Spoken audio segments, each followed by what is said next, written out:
Hey guys, this is Manshark Sub LPs. I'm Sub, this is Crusader Kings II, and this is Millennia in the Making Episode 12. We're playing as Duke Otto of Brunswick, formerly Saxony, and we're currently in a period of winding down after a war. We've recently conquered the lands of Freiland and Ostfreiland. I am probably mispronouncing that, but we're all accustomed to that particular issue by now. And because we had to make extensive use of our vassals in order to do that, all of our vassals are currently holding a -17 penalty against us for their opinions. That will degrade, I believe, at a rate of 1 every 60 days, so we're going to have to just leave them alone for a couple of years. Just looking at our position in the realm, we currently control all of this land that I'm currently going over with my mouse, or the pointer. You can see where our personal, vassals and all that sort of stuff end by this thick grey border. And you can also see how the lands are divided up amongst the other members of the realm. Some of this isn't entirely accurate. For example, if we go to the king, we can see it says here that, well, by the map screen, he is holding Nassau and Würzburg. That's fine. And we were actually right earlier. We weren't too sure where to put our chancellor in the last episode to influence the king, but we can see here that when he is not controlling an army, he is reigning in Nassau, which is this province with his big shield on it. So good on us for getting that right. Anyway, we can see here that the map says that he's got these two counties that are connected, but he holds the counties of Oberbayern, Niederbayern, Nassau, Würzburg, and Baden. So Baden is down here, Würzburg was this one here, we know where Nassau is, Niederbayern, I believe is over here somewhere. There it is. Niederbayern is there, and Oberbayern is down here. So he owns these two, this one, and here. That's a very fractured sort of look. If we check the duchy, we can see that he holds a county in Baden, a county in Franconia, a county in Thuringia, and 2 counties in Bavaria. That's really not great for him. I don't know exactly how that's happened, but,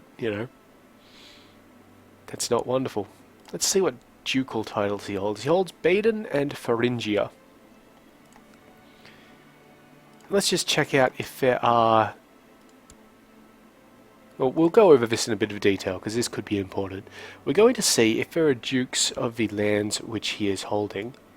If there are, they will have opinion penalties against him because they desire control of that land. So we just go over his titles here. Let's check out Oberbayern. So we've clicked on it and it's taken us to the screen for that county. Oh, we can see he holds it. Let's just untick the de jure thing. So we can see here there is currently no Duke of Bavaria. There's no title for it. If we click on de jure, it will show us the Duchy of Bavaria. And I was wrong. Wow. There is indeed a Duchy of Bavaria, but it is currently limited to those 3 provinces. So we'll just click on Duke Ernst here, and we will see, yes, if we mouse over Duke Ernst's opinion of King Carlman, his liege, while he is at 100 points, it's because he was given the duchy and all that sort of stuff, and he's the steward.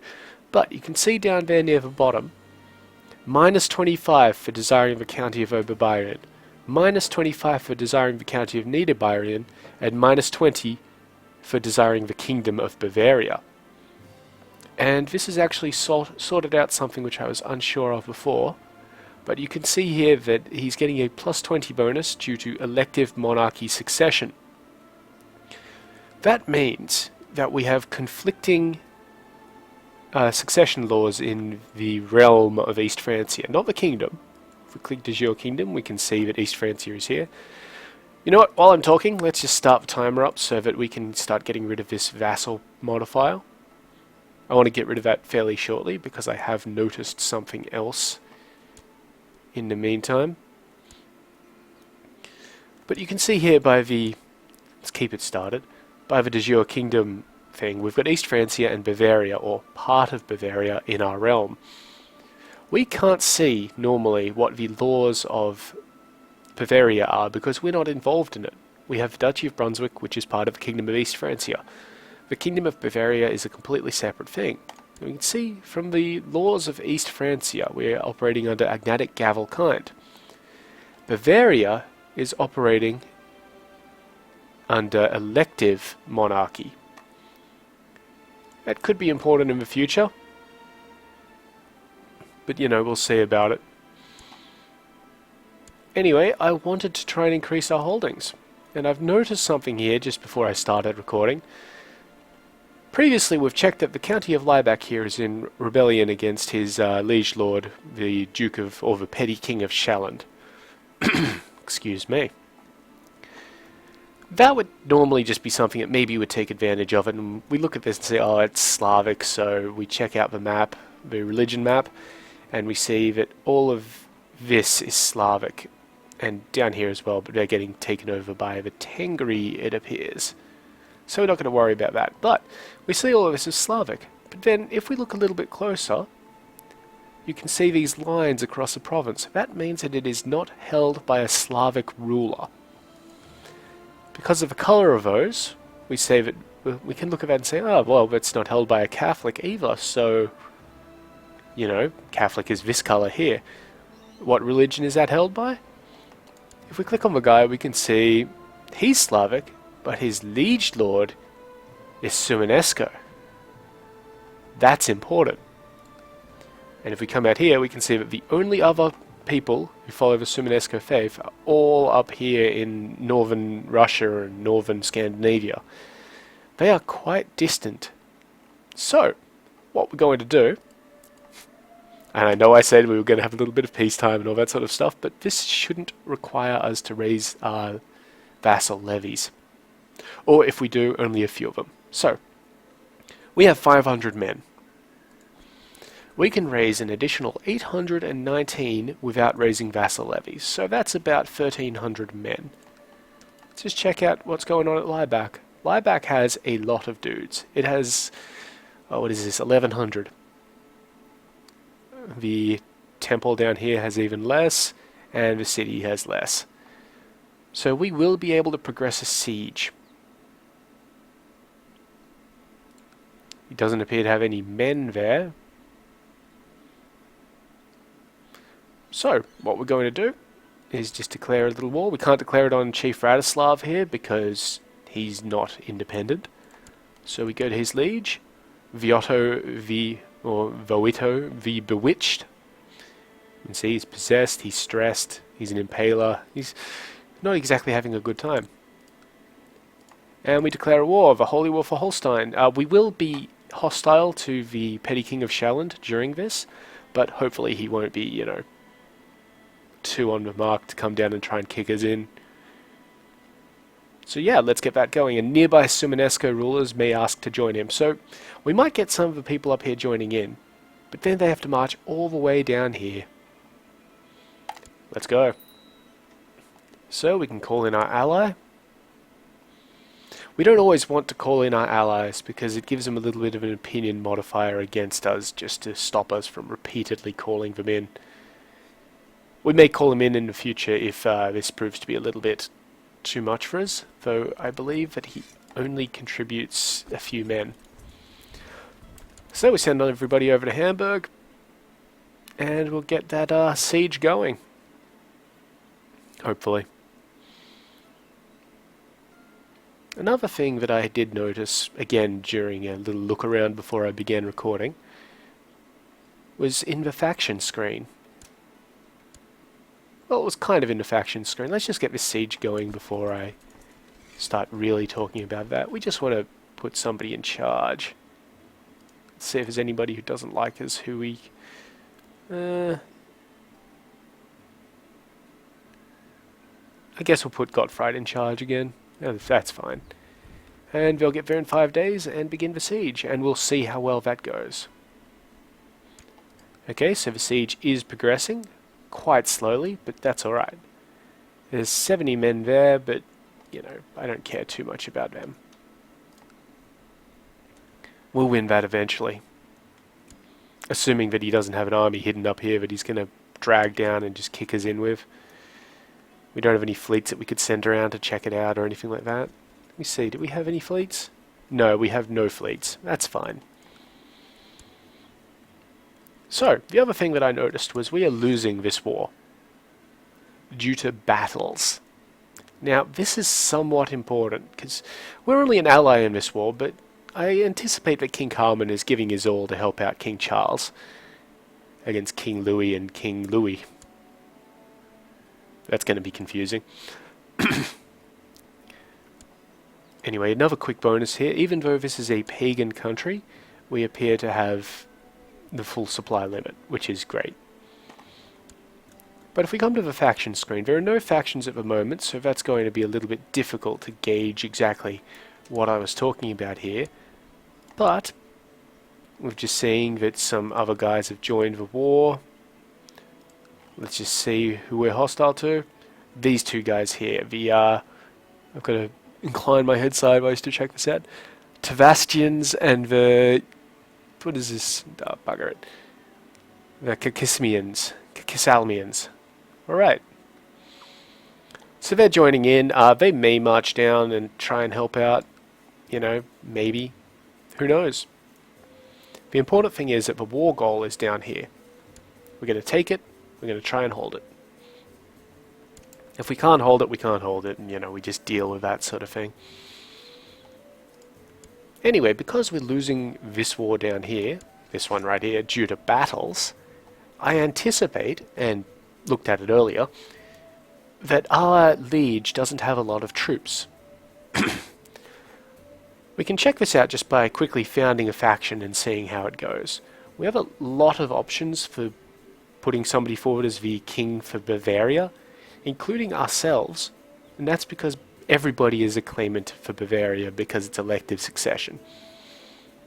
If we got into power, we would attempt to change that almost immediately, even if we had to change it back to Gavelkind, though maybe not. Because even if we have Gavelkind in our main holdings,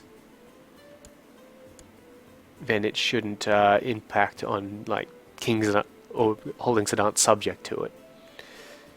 We could attempt an independence movement. While we have a lot of land, let me just check that out.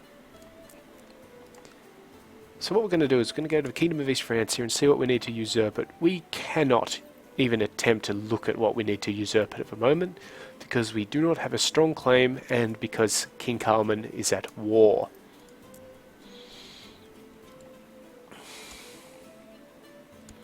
We could attempt to institute primogeniture succession in one of the realms. Prince Arnulf would like that because he would be the rightful heir at that stage. And the other options aren't really all that great. I don't like Prince Karl. We had a little rebellion issue with him earlier. We could attempt seniority succession, which is really skeptical. It's great for unifying all of the Karling realms here, but it means that there's always an old guy in charge. Always. That being said, we just want to see how many men we have in comparison to our liege lord, so we're just going to say Duke Otto for Bavaria. And you see immediately we have 408% of our liege lord's men.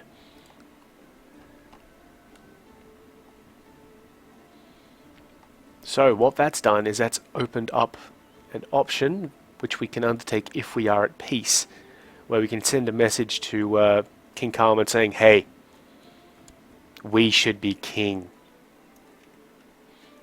of Bavaria, not of East Francia.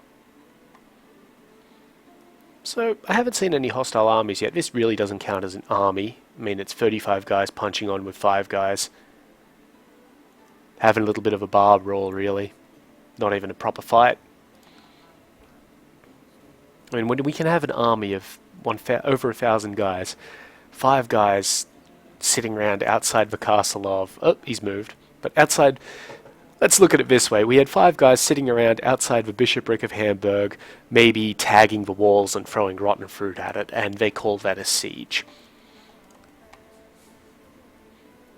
Nothing to worry about. Okay, so our faction strength does drop a little bit, but only because the king gradually regains men. We should gradually regain a few men as well, so it's not too big a deal. Unfortunately, the king will also be getting a slight penalty against us. See here, -10 because we are a faction member. King never likes factions. It's not a good thing. So, this siege is progressing along nicely. We've just had a militia training ground finished building in Lundberg. That's wonderful. But we are still trying to accumulate money to get the Duchy of Gelre, this one here. It's a little bit more important to form Gelre than it is to form the Duchy of Holstein here, which after we take this we would also get a message saying we could do it. That's because the rest of Holstein is held by heathens, by pagans, by people who are not Christian. And again, this plot is just, this is getting to be too much. It keeps on happening, we keep on accruing these penalties. We haven't had a thing happen in a while to say this guy should, you know, edge off. We're getting a -600 for attempted murder. Let's just get rid of that plot. It's wasting time. It's not doing us any favors with anybody. And indeed now the king doesn't like us even more.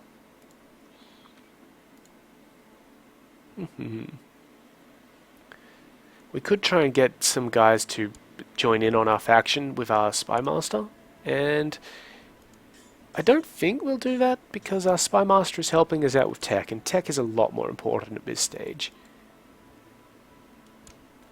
We are losing percentages though. Let's just have a quick look. The Kingdom of Bavaria is this region here. Well, actually, more important, what we'll do, go back to the terrain mode because it looks pretty. Go to our liege lord, check out his vassals, rank them.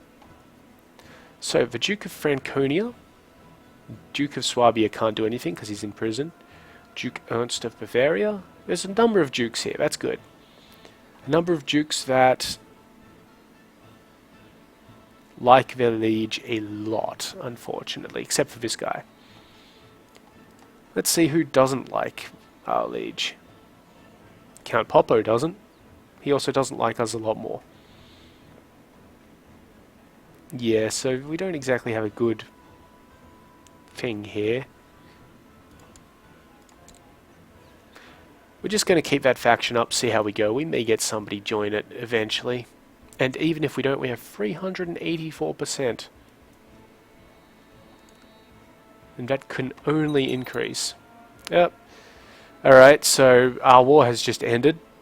The Brunswickian Holy War for Holstein has ended inconclusively. And that's because the rebellion finished. So we'll just bring our men back to Hamburg. There they are.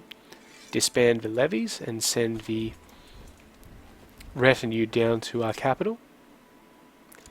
And we've had a message turn up that says an important decision is available. And that is to attempt to, well, send an ultimatum to King Carmen.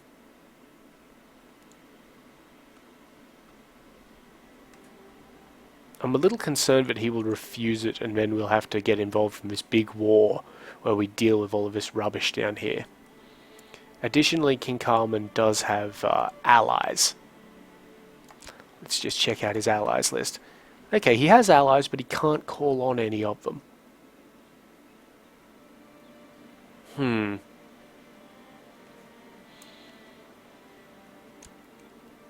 It's a tough decision when to actually go ahead and do this sort of thing.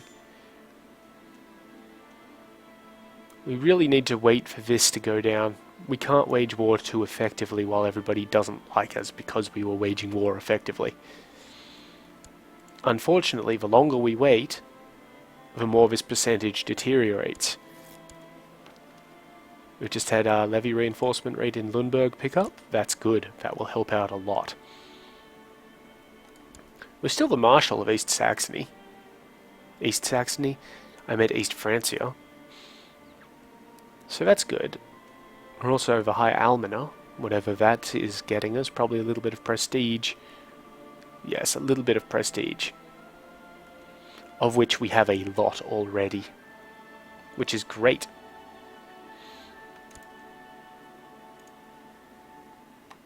I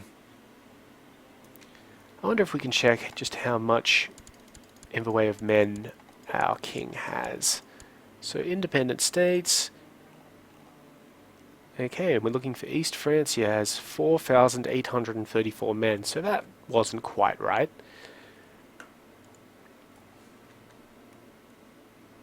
It may be a total or something like that.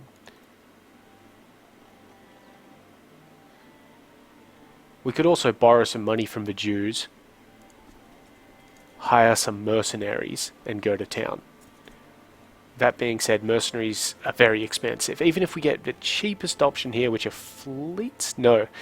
Cheapest option here is the Bulgarian band. They give us an extra 1,500 men. It costs us 150. And 6.3 gold per turn. So maybe we could sustain that with our normal vassals as well. That's probably the only one that we could sustain. Oh no, we could also pick up the Finnish band. The difference here is that the Finnish band are primarily light units. They're light infantry, light cavalry, and archers. Whereas the Bulgarians have some, well, actual heavy infantry in there. Ideally, we'd hire someone like the White Company and just stomp all over something. I mean, look at that. That's exceptional. That's a lot of guys. And you also get this guy, like the leader, turning up to lead them. So you kind of want to pick someone, there it is, who has a decent martial stat, like the Great Company here. But that is very expensive, and if you fail to pay them, they usually just go away, which is not great.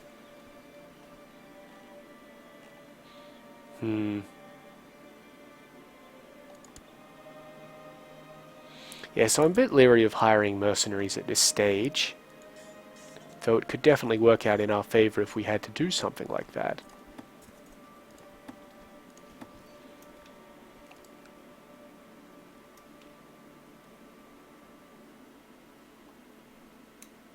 I really wish this would tick down a little bit faster. Ideally, oh, we can see here our liege has raised some men to go and fight in this current war. Hopefully he gets a bunch of them killed, which he should do if he's trying to take on this army here. You know, we could totally fight that many men. Yep, war's ended. For reasons, I guess. Yep. And it has ended against our favor, so, well, we never wanted to win that war anyway because it would have made West Francia way too powerful. So we're just going to kind of sit here and keep our faction open. Just keep an eye on what happens here, because these levies are going to reinforce. It's not going to be great. We might have to run around playing whack-a-mole if we did raise them. Let's quickly check out how much our vassals like me. Yeah, it's not wonderful. It's not wonderful.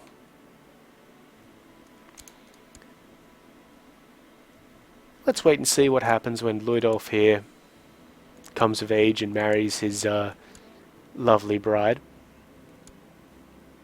Or maybe...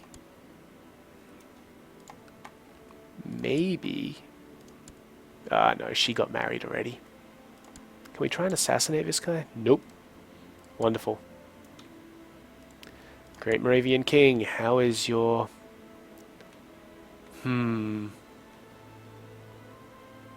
Yeah, we really dropped the ball there with Great Moravia.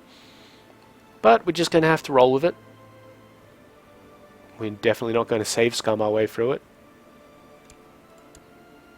Ah, yeah, there we go. The West Francian War for the Kingdom of Italy, the Kingdom of Burgundy, and the County of Boulogne has ended with white peace. So, no real impact. The Count of Breda has been released from King Carmen's dungeons for a ransom. Yeah, we're losing ground on this particular thing. I don't think we're going to get any other members. I don't really think that any of our fellow vassals of the king like us. We've got a -11, a -11, probably because we've been, you know, a little bit dishonourable. We like us, but that's pretty obvious. Yeah, they like the king a lot. They don't quite like us.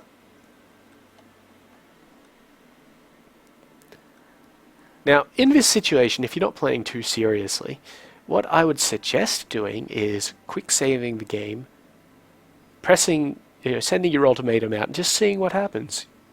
If it doesn't work out for you, save scum, reload, continue on as normal. The issue here is that if we rebel and lose, we will be captured by our king.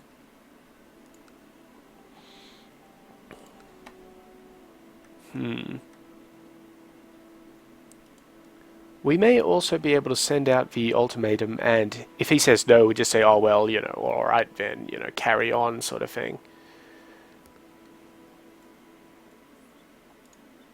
Well, the time is now. The time is now. This will only get worse for us. So, oh, we're taking a hell of a risk here. But we've done it. We've sent him his thing. And now we have 2 weak claims that can be pressed, apparently. That's interesting. Don't know where that appeared from. And any moment now, the king should respond to our ultimatum.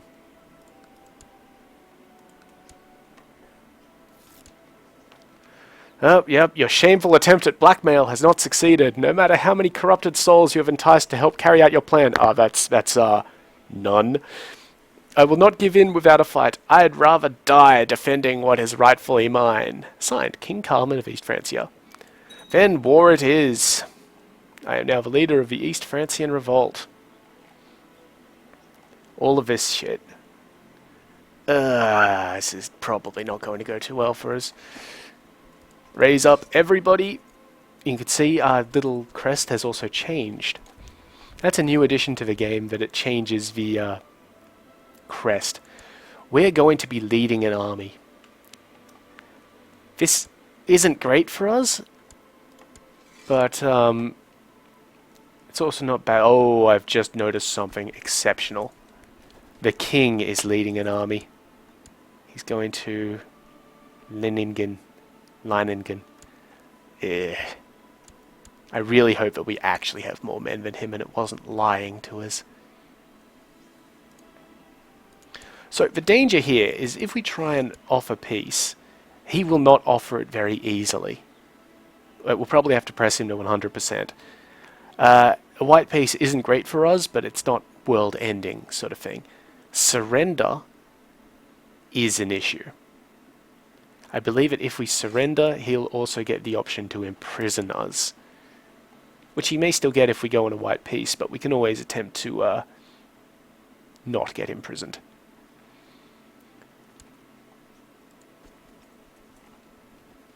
Really, let's see. We are currently only making 3.36. We're actually losing money at this stage in time. That's all right. We can sack a little bit of money loss, and it's such a tiny amount. We're losing 0.3 gold a month. That's like pitiful. It doesn't matter. Now the war goal, we don't seem to have one just yet. So we're just going to have to go and beat up some guys. I really wish we could catch this army, but we're not going to be able to do that just yet. It's going to be out of our reach in a few turns. We are too autonomous to accept being replaced as leaders, despite that being me. So I guess I'm leading the flank. Great. What I'll see about doing, once the entire army gets here, is rearranging it slightly. A daughter was born to Donald MacGirrack and Morag MacGirrack named Ada. Ada is quite a good daughter. She is strong. So we'll keep an eye on her. We're going to mark her as a character of interest. And you see she appears here in our outlier here. Or whatever we call this. What is this? Outliner. So, if anything happens to Ada, which we wouldn't, like if it happened to us, we would get an event about, we will hear about it. Be it a pop-up event, be it something on the side. I usually use that to keep track of kings that I am looking at to see like when they die.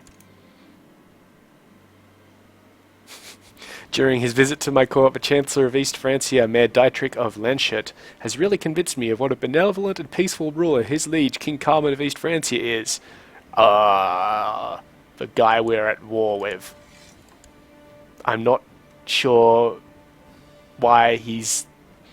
We actually really like the king, so this is kind of out of character for our guy.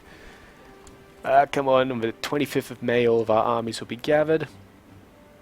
Your armies also move slower when they have less morale, so, you know, that's a bit of an issue. Alright, here are our armies. We can see we're quite evenly distributed, but we're going to take the... no, I actually like being on the flank. But I can say who this guy is. I certainly should be able to say who that guy is, I mean, really. This is a pain in the arse. Our crown authority has been lowered because we're a new kingdom, essentially. That's actually really irritating. Still, I think 7s were pretty good. We didn't exactly have anybody above a 7. So, let's go attempt to prosecute this war. Our nephew and his dear wife have had a child, Friedricha Lodolfinger. Wonderful.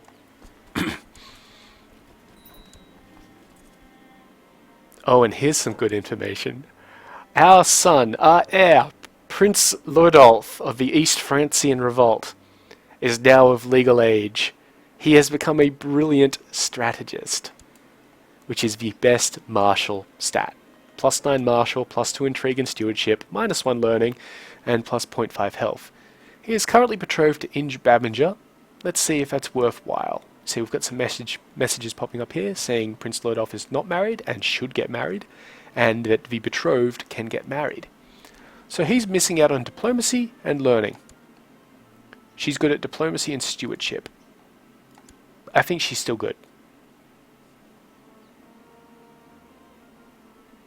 So, we click on this one, it takes us to Count Poppo.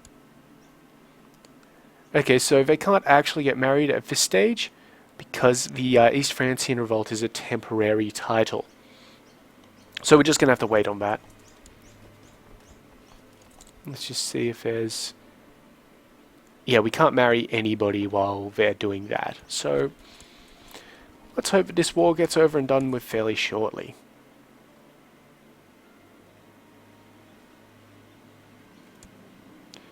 And my niece, Benedicta Lodolfinger, is now of legal age. She has become a grey eminence. Wow. She is going to make a very good wife for someone. Let's see if there's any Lodolfingers that we can intermarry. Well, Guntram is still like 8 years old, so that's not a good idea. Ugh. Let's try and order them by dynasty. Just get in here. There's only one Lodolfinger, so...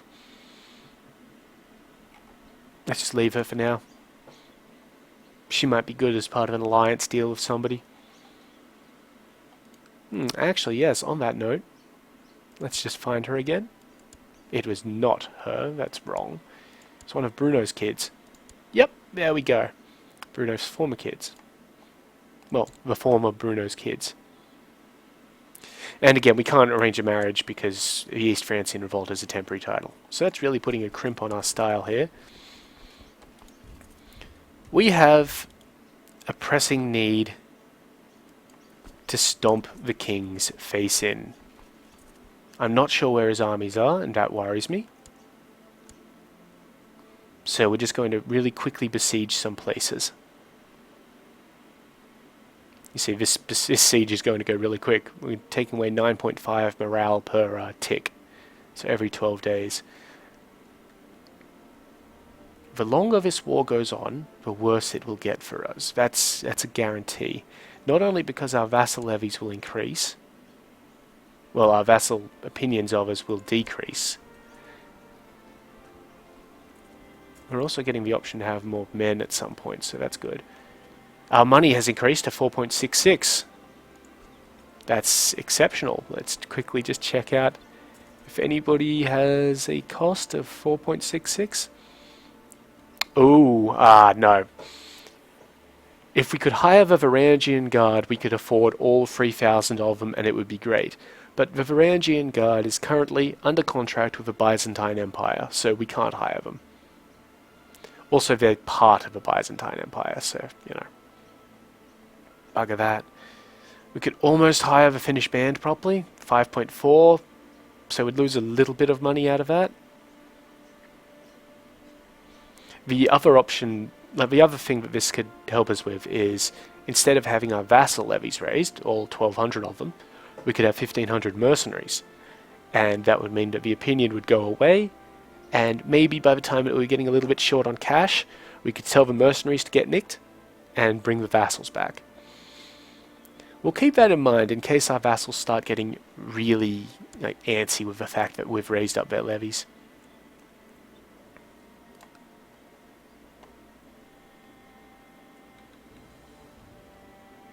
So yeah, this is really a waiting game until their army shows itself.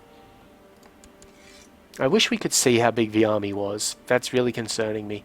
In Europa Universalis 4, this screen here, this one, tells you the relative strength of the armies of both sides. So that's pretty interesting. We probably need to claim, to occupy Bavaria for a ticking war score, so that's not great. We're not going to be able to get a ticking war score. We just... Oh, hello. The army of Mayor Guntram. Oh, well. There's something that needs to be dealt with. Mayor Guntram. He's got the same name as our second son. I'm going to let them go into our lands, because we can besiege these places quite quickly. Quicker than they can besiege what we have, hopefully. Yep, see, he's besieging at a rate of 6.2 every 12 days. We're almost halfway into a much faster siege. We're also getting a little bit of a bonus from our technology here. If you remember, we purchased siege equipment in the last episode. He has to have more than 1,400 guys. I know the thing said that we had 250% more than him, and that's kind of right, I think. You know what? I have a calculator here. Let me just do some quick maths, because there is no way that I can do that fraction in my head. 1410 divided by 3... Actually, that's the wrong way around. 3,218 divided by 1410. That would be 228%.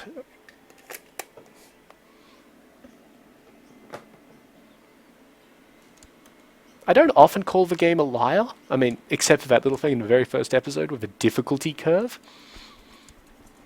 But it may be lying to us.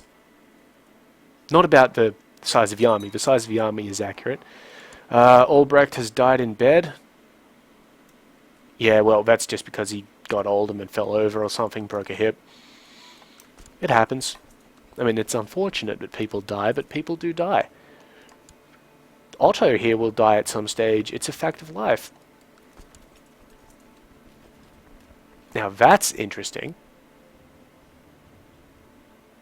The 25th of October. He will arrive in a month.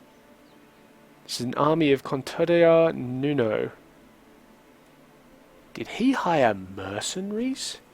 We can check this out by going to the mercenary tab and just looking down here for shield icons. You see the Byzantine Empire holds a Varangian Guard. There we go, he has hired Nuno of a Catalan band. That's going to be quite awkward for us.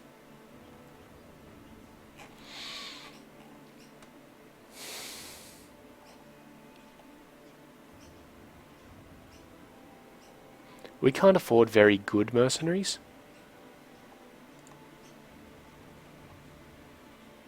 So we're going to owe some money to the Jews. We've just gotten 300 gold. And we're going to hire somebody. So while we could hire the biggest, best guys, and that would kind of be interesting, we would lose them in maybe 2 months. The monthly cost is just way too high. And they start at 0 morale, I believe, so you've got to give them a little bit of time to accrue that up, unless you want to lose them all at once. You can see this army here, this is the mercenary army here, they started at 0 morale.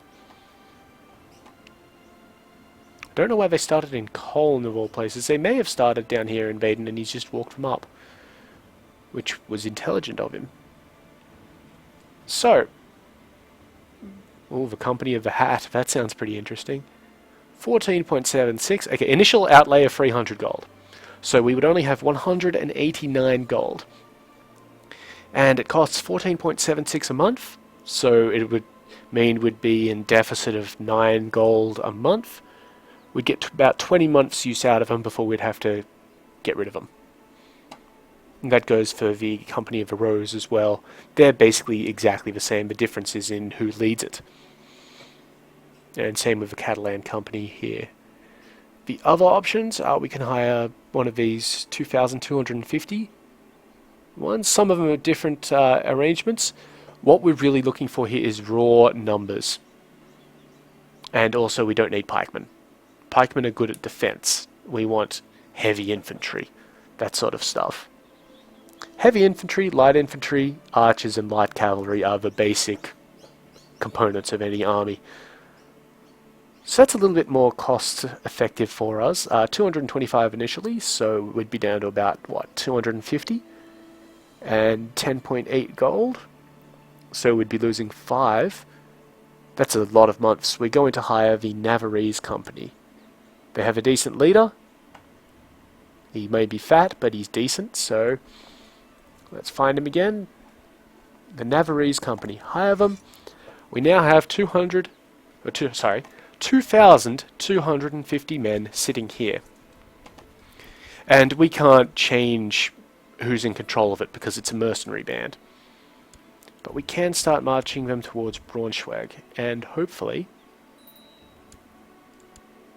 they'll, get their morale back and we can use them to stomp these mercenaries, and then either besiege someplace by themselves, replace our vassal levies, or deal with Mayor Guntram's army down here. And I've just had a thought. Let's check where the king is. He's leading troops in Plauen. We have a new objective, and that is to utterly crush this army. If we capture the king, which we have a chance of doing, we've won. But let's deal with this first. Princess Winfrieda, our daughter.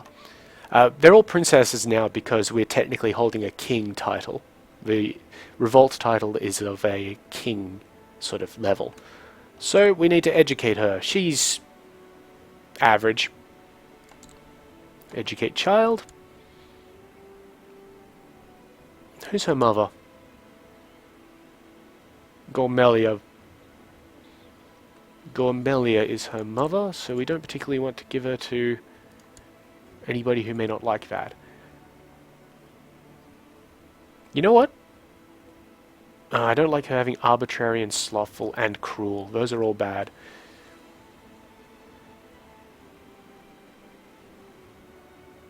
Let's...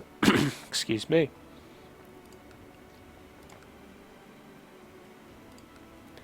Let's make her good at spying. We need some people who are good at spying. So we'll give her to Adela here. That's fine. Off they go. Okay, so this army... It will get to Braunschweig and that'll be fine. That'll just give us some look on what these guys are doing. And you can see their morale is slowly coming up. What is it? It improves at 11.2% per week. It's probably the same rate these guys are doing.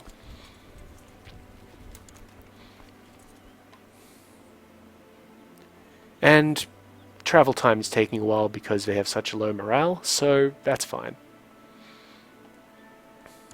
He is going to Thuringen. He's probably going to try and reinforce Plauen, which, while it won't be great, we've just won the siege of Nassau. We have dragged Gotzello Carling out of his hiding hole.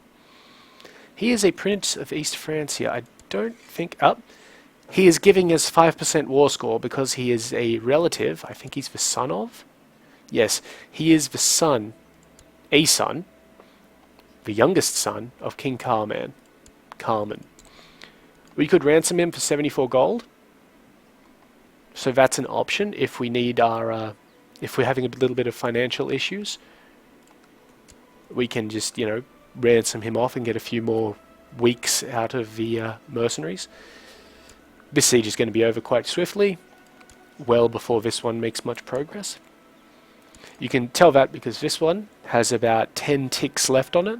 62 morale, losing it at 6.2 every 12 days. So 10 ticks. Whoops. And this one, 100 morale, losing it at 20%. That's 5 ticks. We may even be able to get the bishopric, though I'm not holding out too much for that. Something that would be good, I'm pausing it and unpausing it quickly to try and get the right day. So he's going to arrive in Thuringian on the 7th of November. There's 300, 600, 300 and 300. Yeah, we outstrip him in every area except light cavalry, and that's not too important. The drama here, or the problem would be, if we take Contador Martin's army and slam it into Mayor Guntram's army, they could be reinforced by this guy. And it would take us a while to move Gottfried's army over. So what we're going to do, well, let's just see, that's plains, there are no rivers. Travel time, it takes to the 3rd of December, 7th of November he was going to arrive here, so we would not intercept him. Let's try sending him down. These guys should stop moving. Yep, there we go. They've stopped moving because they've detected that there is a battle there that they do not want to get involved in. So now, on the 4th of December, Contador Martin's army will arrive in Göttingen. Now the problem here is that if Nuno's army here can get to Thuringian before the 4th of December, they will try to start moving again. That looks good. But Mayor Guntram's army is moving along to Thuringian. They will get there before this army moves, so we'll just continue the time and see what happens. So the 26th of November is the bad point for, well, is the point where we can make another decision. Yeah, also this siege is going to be pathetically slow for them, so, you know, we're good with that. Our time has increased, so we'll get to Göttingen on the 30th. That's because our morale has increased. So on the 26th, and yes, he's going to get into Göttingen on the 8th. So we will only have 10 days to deal with that. And I don't believe we have a very quick movement down into Thuringian, but let's try that. Okay, this is a bit chancy. We'll get to Thuringian on the 8th. They will leave Thuringian on the 8th. It could go either way. We could actually intercept them, or we could not. We've got full morale. These guys aren't even starting to move. They are reinforcing a little bit, so what's happened here? Oh, we've had a message that Ulrich, the steward of Anhalt, wants to kill Kunigard von Thuringian. Let's just see how that actually impacts on us. So known plots. He's got a backer, so that's what, 31%? Who is this guy? Okay, he's like one of the courtiers of one of my men. So, whatever. And he's trying to kill this one.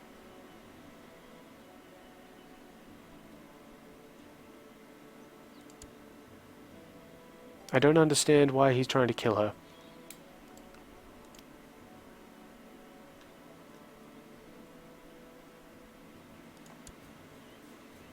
Let's just see. Will this guy stop backing his plot? Yep. Let's just do that. Stop him backing the plot. Plots aren't necessarily a bad thing. Let's see what happens. Okay, he has evaded our army. That's fine, because we're going to take our mercenaries here, join them up to Gottfried's army. Got to always be mindful that these penalties are increasing.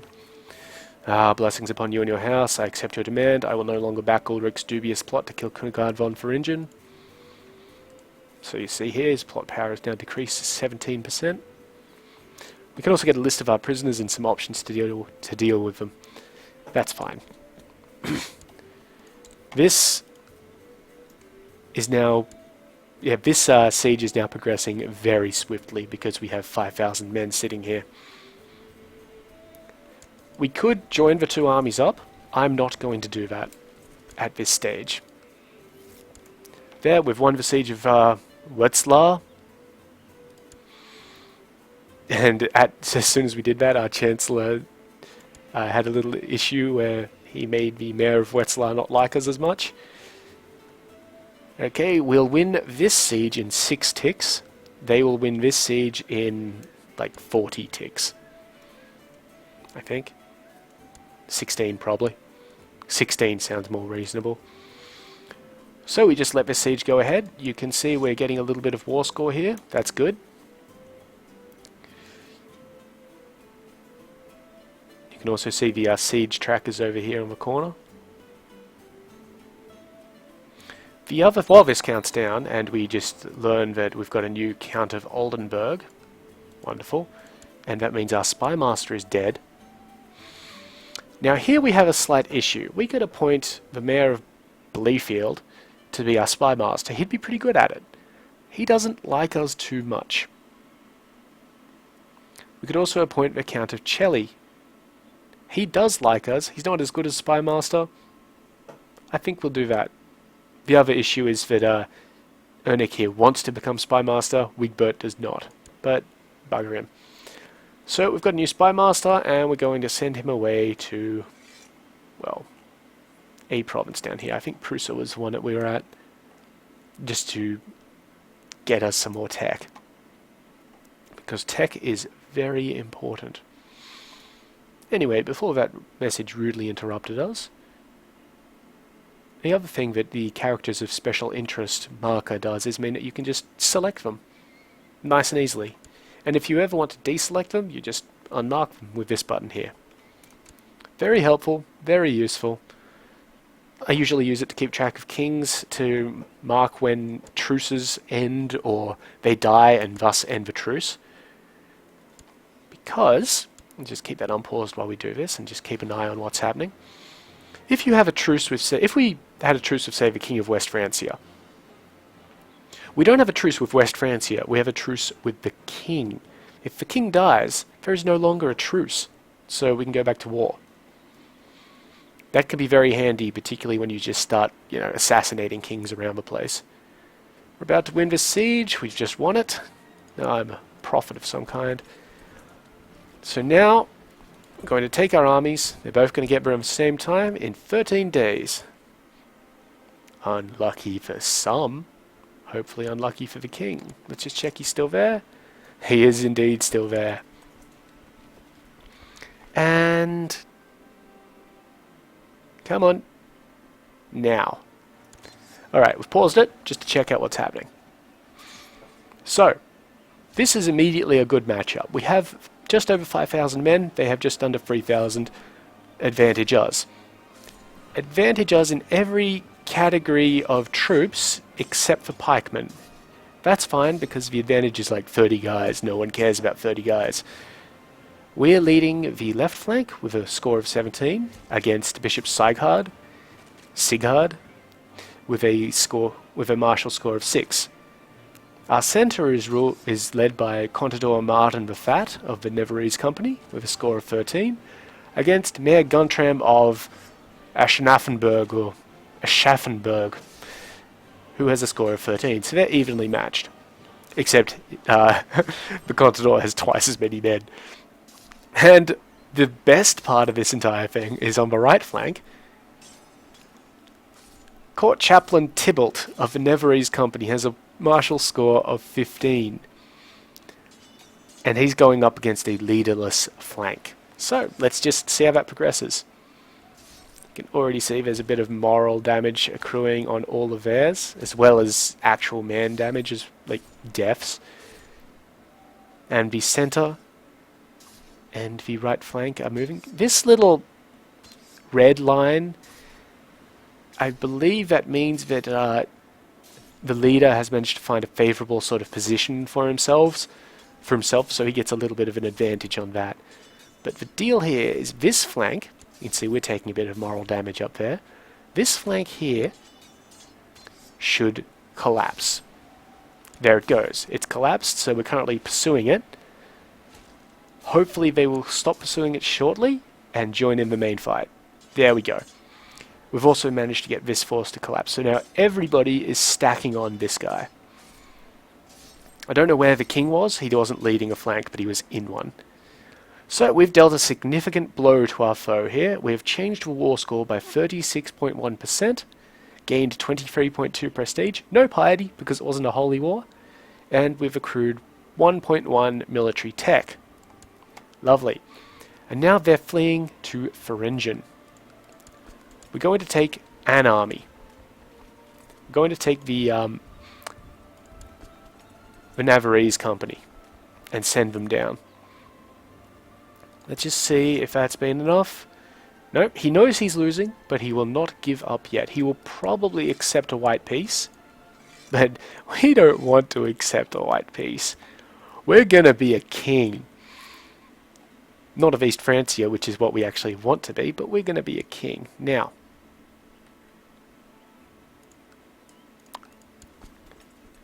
another thing that we're going to do is we're going to actually disband all of our vassal levies.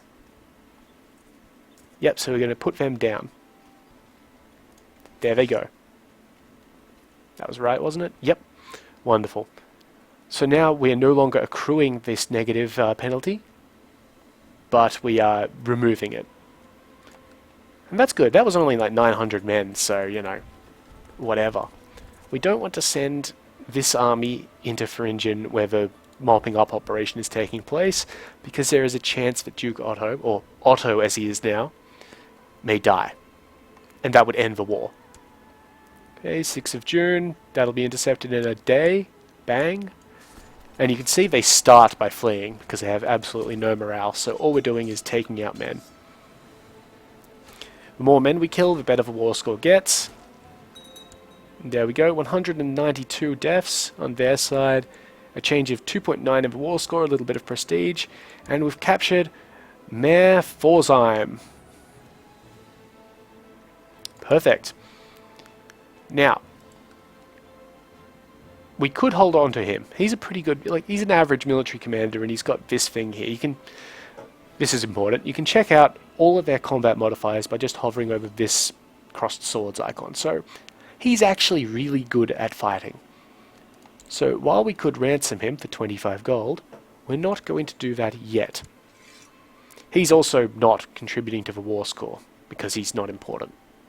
And you can see King Carlman has started to accrue a ticking war score. And they're going to Ploughin. Is he still leading troops? Yes, he is. So every time we engage, we have a chance to do something about that. And what I may do is just send all of my armies down to Nuremberg, I think, or, better yet, Niederbayern. We do that because he's already raised his levies from there, so it's got less garrison. And as soon as we take a single holding in Bavaria, that ticking war score stops. That's very important for us. Okay, he's raised up some more dudes. I don't think he's changed where he is. No, he's now reigning in Nassau. Let me just go back to that. Yeah, he's left the army, so that's been a little bit of an annoyance for us. I don't know how he's reigning in Nassau. We occupy it. But he's just trying to raise up more vassals and get his army back together. Still losing a bit of money because we have the mercenaries. Mercenaries also automatically reinforce, so that's kind of important. Okay, we're just going to start the march down. Actually, no, we're going to occupy this place because it's for kings. The king can raise many more levies from his personal holdings than anywhere else. So the more of those that we deprive him of, the better. And the supply limit is something like 15,000. Yeah, so we don't have to worry about that. Even down here in Nida Bay, and it's 9,000. So that's fine. And if we do get any troops bothering us, we can try and raise up our levies again. We'll get about 1,000 off them and just deal with it, sort of thing. So yeah, that's an advantage for us. And I think we're just about drawing to the hour mark, so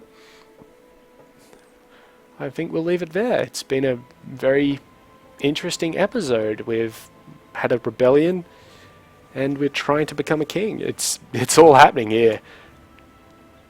And we're actually really, I think we're really close to pressing this. Like, he says he's losing, so, you know, he's about one step away from it. That can change, but, you know, it's really good that he does technically have allies that he could call. He's not calling them for reasons, so that's a bit concerning. But we just got to see what happens. We just have to see what happens, follow through on our convictions here, and stomp him. So, with that in mind, if you've got any questions and etc., feel free to ask them.